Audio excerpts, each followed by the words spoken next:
is Reverend Sarah Alexander. I serve as Deacon of High School and Young Adult Ministries. And today I'm bringing you our Saturday morning family devotional.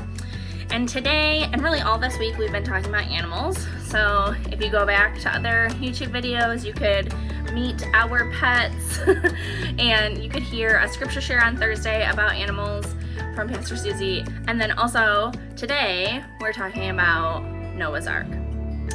This story about animals and how God protected species of animals when he told Noah to collect 2 of each kind. So here from Genesis 7, the story of Noah's Ark. Then the Lord told Noah, "Go into the ark, you and all your household, for I have seen that you alone are righteous before me in this generation. Take with you 7 pairs of all clean animals, the male and its mate, and a pair of the animals that are not clean, the male and its mate, and 7 pairs of the birds of the air also, male and female, to keep their kind alive on the face of this earth. For in 7 days I will send rain to the earth for 40 days and 40 nights, and every living thing that I have made I will blot out from the face of the ground." And Noah did all that the Lord had commanded him. Noah was 600 years old when the flood waters came to the earth. And Noah, with his sons and his wife and his sons' wives, went to the ark to escape the waters of the flood. Of clean animals and of animals that were not clean, and of birds and everything that creeps on the ground, 2 and 2, male and female, went into the ark with Noah, as God had commanded Noah. And after 7 days, the waters of the flood came on earth. We often hear this story, Noah's Ark, as children. There are children's paintings, there are Bible stories, there's books about Noah and the flood, and they're often very cute because they show different types of animals, giraffes and lions and tigers. But really, for us, this is a story of, yet again, humankind not living into God's covenant.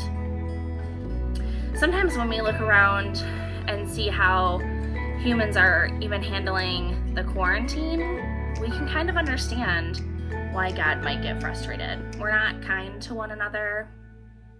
We put ourselves above one another. We look out for us and our families only, when God calls us to love God and to love one another.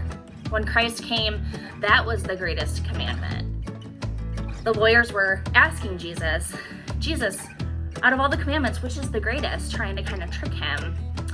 And he says, the greatest is this, to love God and to love one another. On all the commandments hang these 2 rules. And so as we continue to try to live into God's covenant with us, we can see Noah's Ark, and we can see how God continues to call us into a relationship. That's what I think the story of Noah's Ark can teach us.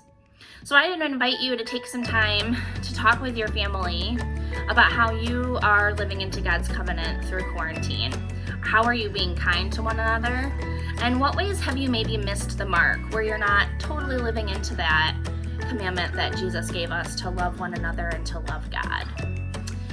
I hope that these devotionals are providing some space for you to wrestle with God and to ask questions. Feel free to leave questions in the comments, and definitely subscribe to make sure that you don't miss out on any good stuff coming out by your student ministry team. We love you and we miss you. We know that God is with you, and we're praying for you. Take care.